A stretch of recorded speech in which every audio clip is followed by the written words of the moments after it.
what are you seeing in your organization or in the industry regarding speed of promotions? Yeah, so I can definitely speak to a recent organization I was with. It was the wild, wild west of promotions, and people were getting promoted, which in turn created a crisis for our financial planning because this extra cost was hitting the books. But so literally, we had to move to a quarterly promotion process in order to try and get our hands around it. And most of our individuals, because we're a fast growing company, most of the leaders actually only had one or two direct reports. So it was not necessarily promoting them cleanly from you are an individual contributor to you now have a team. It's you're the warm body right there. We need to throw people at you. Now suddenly get results with adding people around you. Speed, I think, is creating a lot of failure, especially in our field, where we have some leaders in one part of the business where 3 of the team leaders failed out in the first 3 months because they unfortunately were overwhelmed by the demands of being a manager. So what do you see are the common approaches to develop leaders today and get them ready?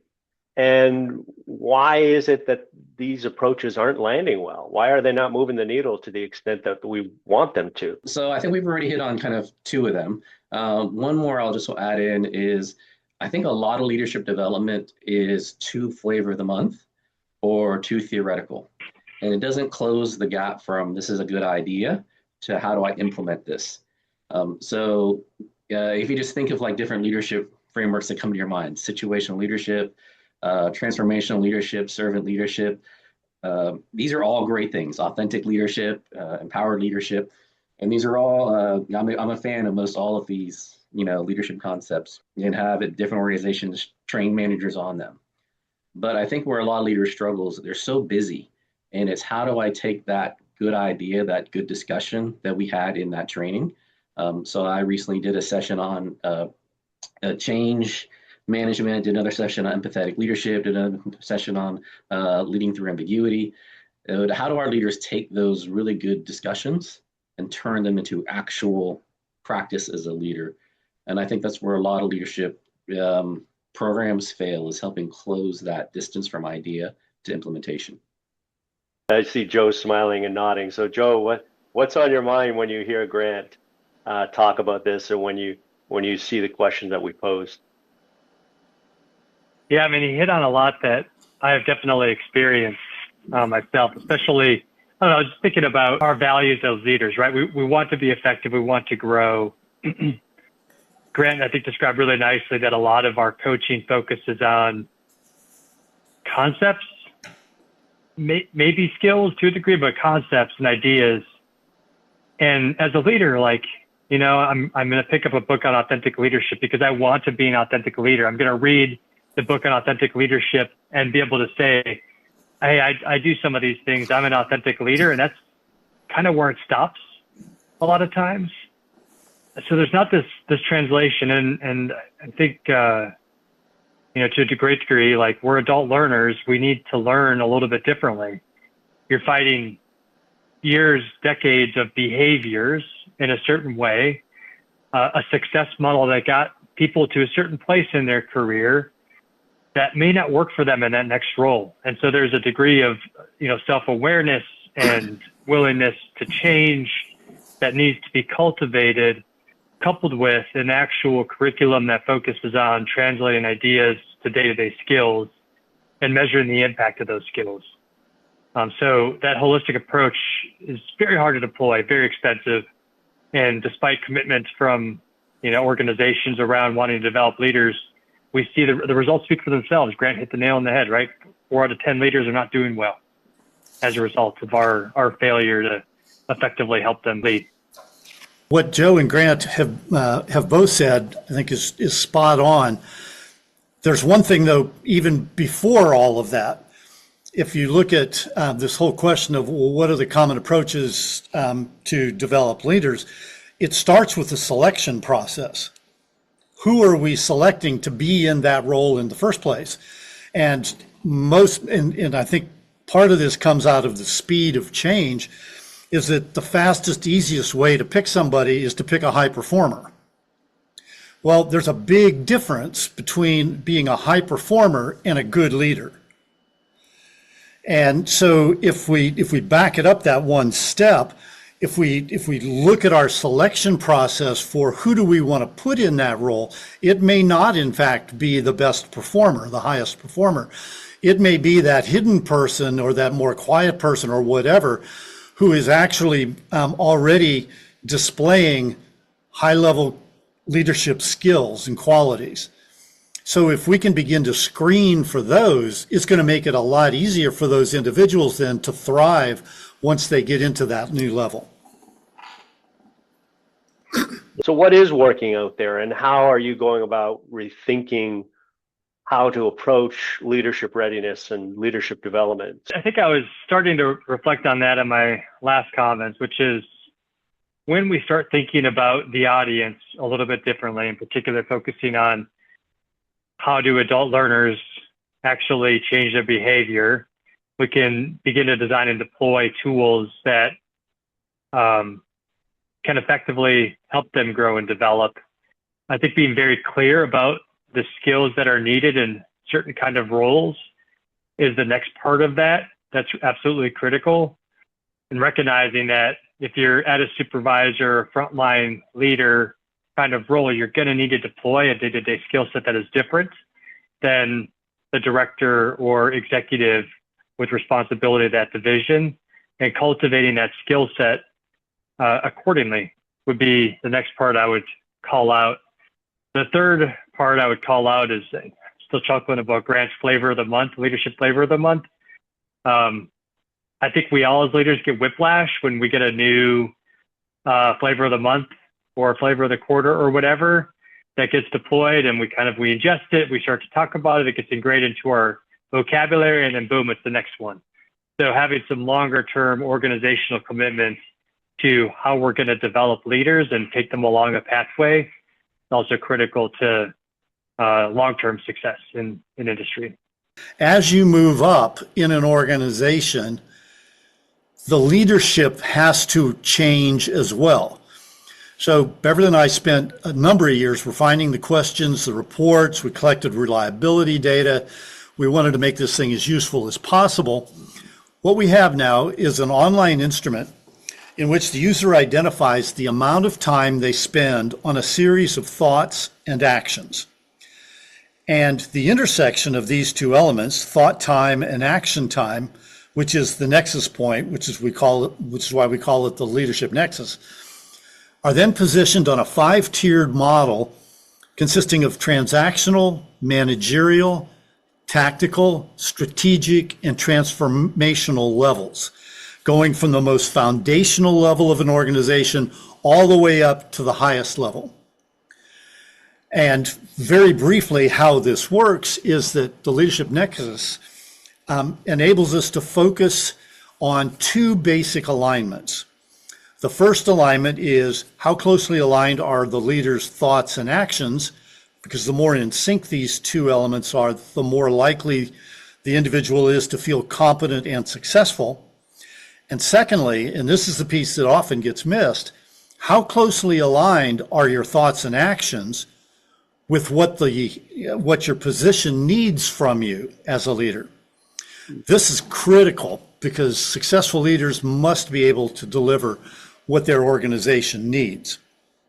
A successful leader must be able to think and act at the level of their actual position, not the one they were previously in or the one that they found the most success in.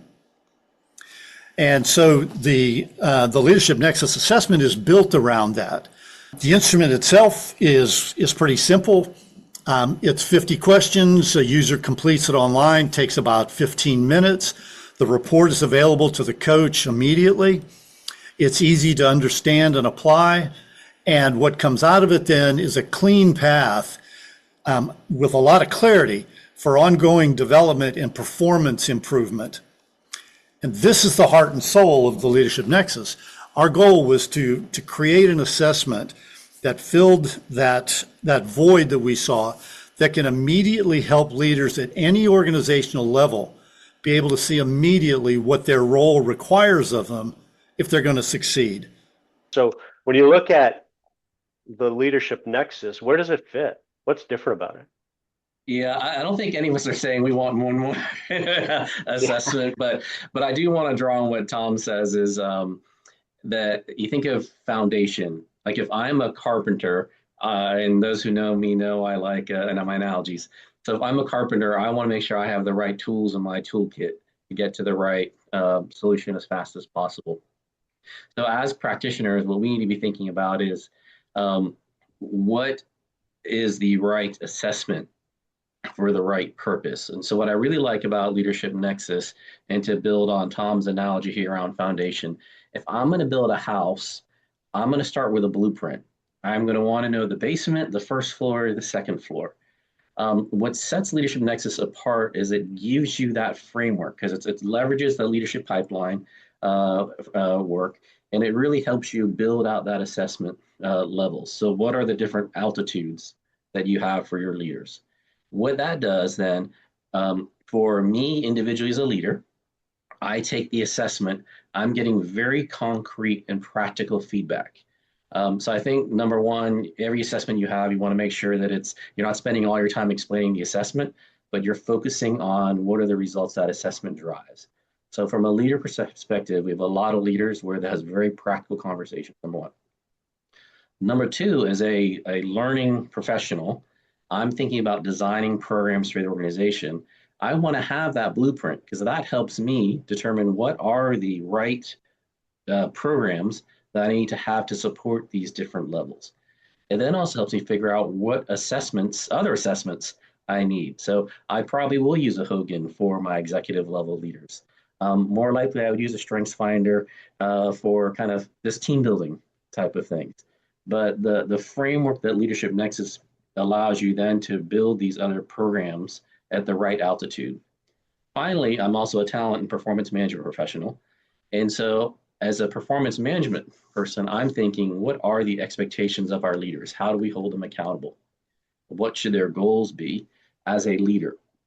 And so Leadership Nexus gives you that language. And one of the questions we had in chat here is around what's the organization's responsibility to have clearly thought out levels. Well, I think a lot of organizations struggle on this because they don't have the framework. They don't have the language. Leadership Nexus gives us the framework, gives us the language to help do that. So the other piece of being a talent professional is that when I look at succession planning, so one of the problems we identify early is we take someone who's high performing and we move them into a role. You're looking at their past performance as opposed to their future contribution. So as a talent professional, when I'm looking at succession planning, because I have these different levels, our leaders have conversation around it. They know what these different levels are. We can start doing succession planning and talk about, here's Joe. Joe's fantastic performer. Is Joe then going to be not his performance, but based on his capability, is he the right individual to move up into these other roles? And then from a development perspective, what do I need to do to help him, coach him, for executive coaching, things like that, that can help that individual grow. So that's why I think Leadership Nexus provides this foundation. It provides a blueprint. To me, a couple of things I would add to what Grant was describing is that the tool is also dynamic, which is very different from other assessments I've taken. You know, you get your Myers-Briggs 4-letter thing. It's supposed to be consistent through your life. Well, that doesn't actually help me do anything differently. It helps me understand maybe why I respond the way that I respond or why I'm so judgy and need to spend time in rooms by myself for a long time. What this tool does is different than that is it's dynamic. And so month to month, week to week, day to day, your kind of dot or X on that chart can change and should change. So the couple of experiences I wanted to share. First, personally, I've gone through coaching that was started with the foundation of Leadership Nexus. And what's been powerful about it is that in my time at Novant, coming up on 9 years here, I've been in 3 different roles, starting at a senior director level. But more importantly, I came in from kind of in a promoted role from where I was prior to my time at Novant. And I had some bad habits from that prior role. And so I started in a place from like, how do I calibrate in more of that, transactional, managerial level leadership so that I'm more impactful? How do I stop doing so much email? How do I get out of the busy work of day-to-day management roles and start spending more time in thought time where I'm more impactful? So there was a big recalibration that had to take place in order for me to be successful in my current role before I could even think about how to move into future roles. As I've advanced, I've been able to come back to the tool and recalibrate. Hey, what am I dropping? What am I adding on? How am I spending my time differently, thinking and acting? And how is that advancing, my career within the same organization? So it's been very powerful to help me professionally advance as an individual. But the other piece, I've been able to use this tool to benchmark the whole team. So leading a team of 50 plus leaders, it's hard to figure out where everyone's at in an objective way that matches what you're seeing subjectively as a leader. Why is this hospital performing better? Why is this pharmacy performing better than another one? Why is this team happier? Why do these deliverables show up in a better place? Well, mapping out the entire team helps you understand, well, like there's mismatches here. And if someone's a great leader, but they spend 2 weeks of every month working with AP, trying to get invoices paid, they're never going to have time to develop their team or perform their job effectively. And so it may not even be an individual performance problem, it may be other problems that need to be solved. But what it does help you do is set a baseline, benchmark where people are at, and then very strategically and effectively, and for me, efficiently, coach people so they're calibrated in that nexus point, and then we can focus on advancement. The biggest problem I see people running into is they're uncalibrated, they feel that and think they should be advancing, and they want to just jump to that next level. And it's like, we got to go across or down before we go up the diagonal, get you really performing effectively in your current role. So again, over time, the tool has been dynamic to allow me to manage performance broadly across a diverse team to accelerate how we're performing overall. Last thing I wanted to add in very quickly is to call out how powerful getting this vocabulary is with your team, because as we're talking about problems we're into, obstacles we're into, and I've got different levels reporting to me, we can very adeptly have the conversation of who's the right person to lean in here.